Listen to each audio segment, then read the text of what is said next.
of the mystery religions into what is commonly known as the Illuminati.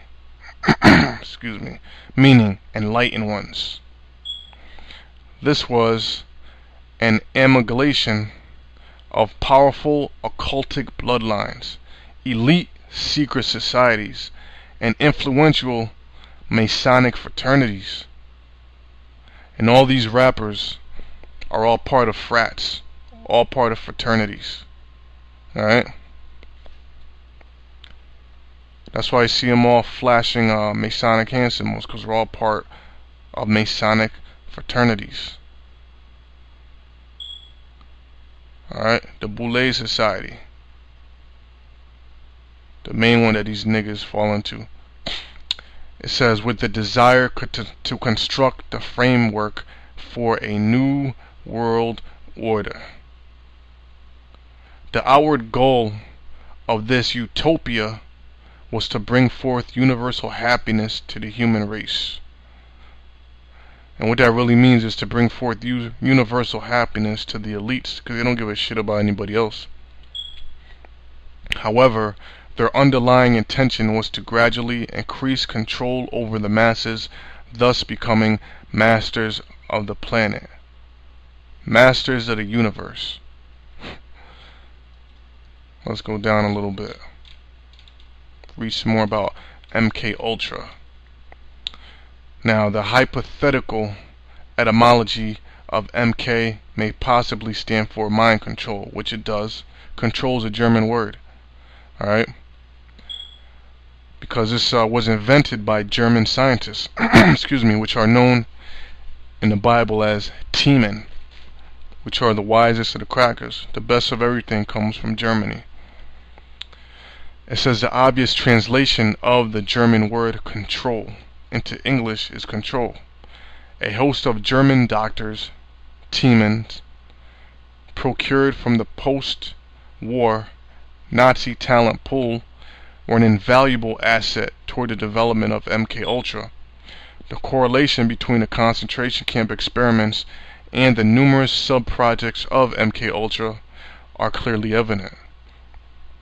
The various avenues used to control human behavior under MK Ultra include radiation, microwaves, cell phones, electroshock.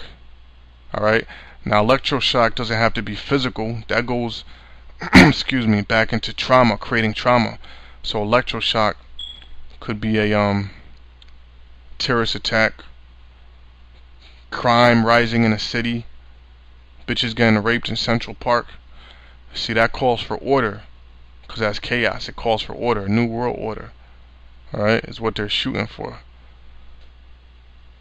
Alright, now this also goes into, this is all basically torture methods. Alright, so Guantanamo Bay, what do you think they're doing over there? They're practicing their MK Ultra tactics on them people over there in Guantanamo Bay. Also in the prisons. Alright, that's why there's so many drugs going around in the prisons, because they're using them jakes in there, Puerto Ricans, as guinea pigs. Let's read on. Psychology. Alright. Psychiatry. Sociology. Anthropology. Graphology. So that means all that shit that you're learning in school is all witchcraft. It's all methods of mind control. That's why you hear brothers always say, schools teach you how to think, not to think for yourself. Alright, school is nothing but an institution to program you. Alright, might as well put straitjackets on everybody in there. But their mind is in straitjackets. It says harassment, substances, paramilitary devices, materials, LSD being the most widely dispensed material. Alright, and I remember back in the early 90s, you can go to Harlem, 125th Street, right on the corner, and you could buy mess tabs, LSD, anything, man. Alright, them white boys were heavily into it, into that stuff. Alright, and they were pushing that stuff hard during during the hippie era. Alright. And now they got all sorts of other drugs. They got now it's marijuana, dust. Alright. It says a special procedure designated MK Delta was established to govern the use of MK Ultra abroad.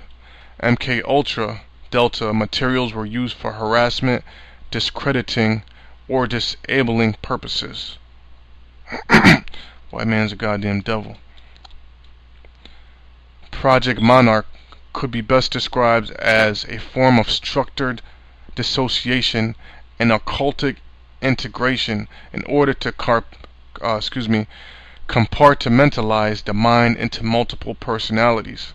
Right, so when you hear about people with split personalities, multiple personalities, that's the devil. That's the goddamn Illuminati, them elites, which are using their mind control to bug people the fuck out. Within a systematic framework. That systematic framework is what? America. America is a systematic framework for the New World Order. It says during this process, a satanic ritual, usually including Kabbalistic mysticism, is performed with the purpose of attaching a particular demon or a group of demons to the corresponding altar. Of course, most skeptics would view this, and all these skeptics are also part of the Illuminati, alright? And those people are hired to discredit the truth. Alright? So of course, most skeptics, if they're hired, if they're paid off, would view this as simply a means to enhance trauma within the victims, negating any irrational belief that demonic possession actually occurs. Now, if you remembered earlier in this lesson, alright, and I made reference to it a few times, that these witches or the Illuminati, they use them to channel demons through artists, and these artists actually get inspiration from these demons. Alright, and they actually throw these demons onto people, through fans, through whoever's listening to the music. And this artist will have a number of demons upon him.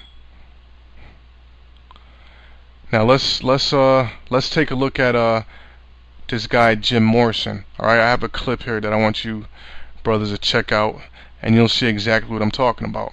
It was there at Venice Beach as Jim lived on the roof of an old abandoned building that Satan communicated music to Jim Morrison, who couldn't even sing at the time, through visions. It was here that Jim Morrison opened his heart up to Satan's vision. Jim Morrison admitted of this experience. In that year, there was an intense visitation of energy. He said, I left school and went down to the beach to live. I slept on a roof. I met the spirit of music. Who was that spirit? He said, an appearance of the devil on a Venice canal. Running, I saw Satan. The material that Satan would communicate to Jim Morrison on Venice Beach would become the basis of the Doors' first two albums, and would be far more powerful than anything that they would make subsequently to that time. Morrison said, I was living in this abandoned office building, sleeping on the roof. I just started hearing songs. I heard in my head a whole concert situation with a band and singing and an audience, a large audience. Those first 5 or 6 songs I wrote, I was just taking notes at a fantastic rock concert that was going on inside my head. Jim Morrison, who was incredibly shy and could not sing a lick, went through a demonic transformation on stage as the demons that possessed him sang through him. Ray Manzarek, the Doors keyboard player, points out that Jim Morrison was a shaman. Jim's contribution to music was that Jim was real. Jim was real on stage. Jim was real when he wrote his songs, when he sang his songs in the studio. He was not a performer. He was not an entertainer. He was not a showman. He was a shaman. He was possessed, man. He was possessed, man. Possessed, man. Manzarek also stated, on stage, Morrison came alive and was the most exciting and dynamic performer that I'd ever seen. He would go through trips on stage. You wouldn't believe the personalities that would come out of him, the intensity that would speak to the audience. Manzarek went on to say 15,000 people would just be hushed.